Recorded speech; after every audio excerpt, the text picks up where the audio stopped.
Hello everybody, Dom Tiberi joined by Dave Holmes and Adam King. Round 2 in the books here at Muirfield Village.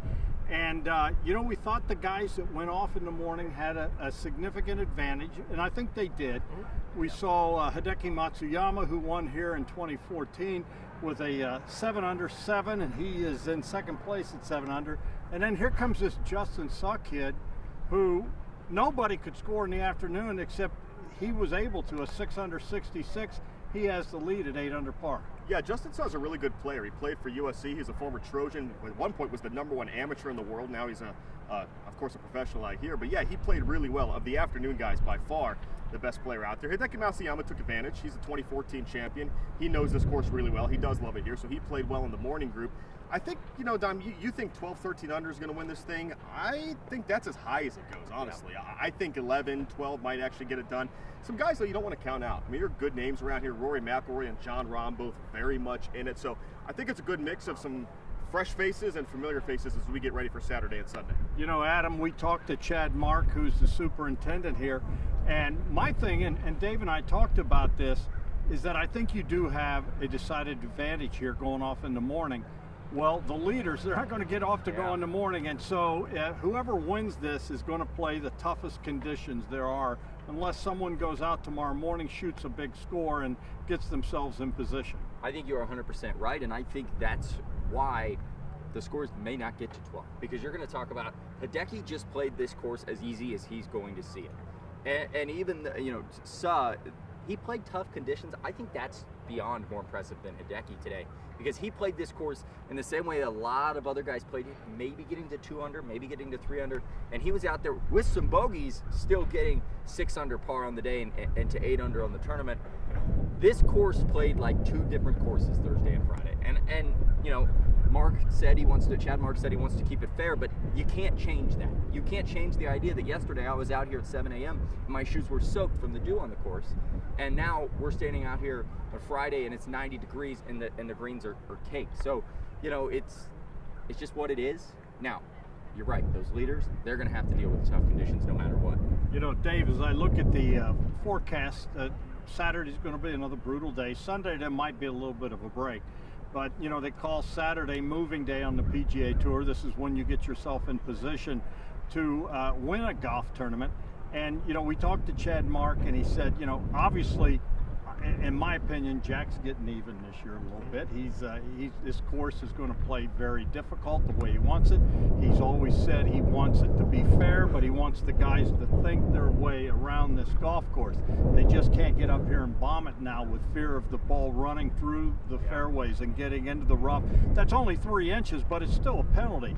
They can't just go fire at the pins because they're as hard as concrete and they'll go bouncing off. So with that said, what do you think the PGA will allow the Muirfield folks to do? Jack Nicklaus, Chad Mark, and he told me that they're not turning the sprinklers on. No. They are hand watering, ladies and gentlemen. They're going out and hand watering, and they will do that again tonight. But that's all the water it's getting. Where does the PGA allow them to go and take this over the next 2 days? Yeah, when you say they're hand watering, they're sticking their hand in a jar of water and just flicking some That's as much as you get. No, Jack doesn't want this to get any easier as the weekend goes on. It won't. It's going to bake more. And the other thing is, you can feel it right now. The wind is really whippy here in the afternoon. That picks up. They hate wind more than They hate wind, exactly. So you get wind will help dry it out. The courses continue to bake. They're going to let this thing bake for the next 48 hours. I really believe that. So that's why I'm saying that 12 and 13, they could get there, but that's only if Justin Suh or Hideki Matsuyama get there. Because Rory McIlroy is not going to shoot back-to-back 67s, right? So, Jon Rahm's not going to do that. Jon Rahm did say something interesting today. He said, this course takes the driver out of my hand. I would argue your caddy does that. But he thinks you need to stay in the fairway so much for the approach shots, and he thinks stuff will roll through. So, yeah, I think some of the players, Patrick Cantlay kind of laughed at that and said, maybe Jon Rahm takes out of his hand. I'm hitting driver out here because the course is long. So it's a real difficult thing because you have to be in the fairway. You have to avoid the rough to hold these greens, and in that way, some of the players have said it's a bit of a U.S. Open tune-up. Kind of going off there real quick, Dom. We've heard so often how this is an irons course. The driving, you can get a little, it's one of the easier fairways on tour. That's not the case today with everything running through. You talk about Jon Rahm. These guys have had, I saw on 5, Jon Rahm, Scotty Scheffler both hit it just a little left out of the fairway, just ran through the fairway. and that took a hole where they might have gone for it. They had to lay up on their next shot. I think Scotty Scheffler ended up bogeying. So you're right. I mean, the way the fairways are playing down, it's a whole different golf course. I didn't see what's the cut. Do we know the cut now? 3 over is what they're looking at. 3 over. 3 over is what we're looking at. As you look at this leaderboard, and Jack's got to like some of the names that are there. You know, you got a former champion, Hideki Matsuyama, a huge contingent of Japanese are here covering him. This is huge overseas, and you know, that will turn on a lot of television, so I'm sure they love that about it. You've got Patrick Cantlay, who won here in 2021. He loves this golf tournament. As you handicap what we're looking at heading into tomorrow, who do you think you would pick right now?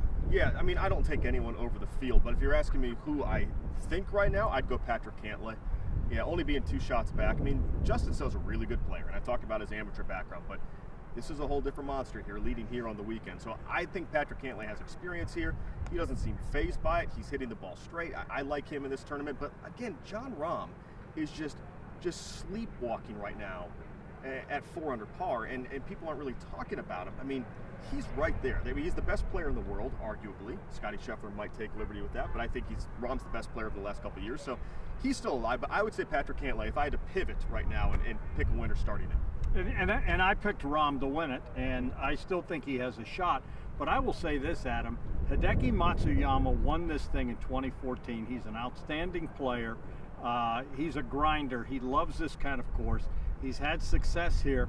I'll tell you what, if I had to handicap someone right now, I couldn't pick against him, I don't think. He's at least knows what it takes to get that handshake. And I think that very much matters. And I think when you look at that leaderboard, when you have 2 guys that know this course, they've played this course on the weekend, that matters. But they've also never played this course like this. I mean, this is new for everybody. So I do think that's a different element. But I mean, obviously, I still think Viktor Hovland has a chance. You know, he's sitting there 2 under par. You never know. Not looking great for Hovland fans. But the guy that I like, and the guy that I think is slowly creeping along, is Ricky Fowler. He struggled there for a long time. Yeah. And the last couple tournaments, he's played himself back into things. He qualified for the British Open.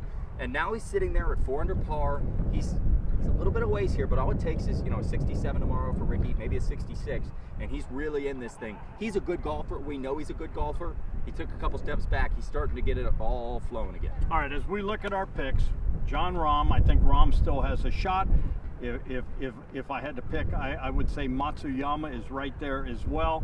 You took Cantlay and Scheffler. Yeah, I took Scheffler. Yeah, who really let me down so far. Yeah, I mean, he's struggled. I'm surprised by it. He's played well here in the past. You know, what is he at now? I'm not sure where he's. I think he finished even. Even? Yeah. So it's possible. He needs even to go. On the day. Yeah, he was 2 over going in. Yeah. He'd have to go 66, 65. I mean, that dream is dead. Well, it could happen. Nah, you never know. If anyone's going to do it, but you're giving up, and you have Victor, the Victor man. Listen. Viktor Hovland was 3 under par in the tournament. He was playing the tough conditions today. He got the bad end of the draw. So did Scheffler. Yeah. And when you look at that, tomorrow he's not going to go out late like these guys are. He's got a chance to get the course early in the morning and go out there and put up a low number. He's on the range, or he just left the range. He's back there right now, Doc. Who's that? Jason Day's right behind us. Is There he? he is. Oh yeah. Making the cut, getting ready for the weekend. Do you see him? Can you see? That's Jason Day. What he ended up shooting? He's right on the cut line at 3 over. 3 over. So he made it. That is definite. Yeah, he wouldn't be hitting balls if he thought he was. So he'd be at average. Boho did not make it. Right? Boho's 9 over with a few left to play, so he'd have to go eagle. That's all right. So it's not dead. Yeah. So you're saying there's hope. There's always a chance. There's always a chance. Telling me there's a chance. Yep. All right. Anything else, men? I think that's it. Watch Ricky Fowler. Ricky Fowler, Viktor Hovland. He's Adam King. I'm Dom Tiberi, and this is Dave Holmes. Please check us out right here on 10 TV. Thanks for watching, and we will see you coming up on the news real soon. Tonight at 11. We'll be here tonight at 11.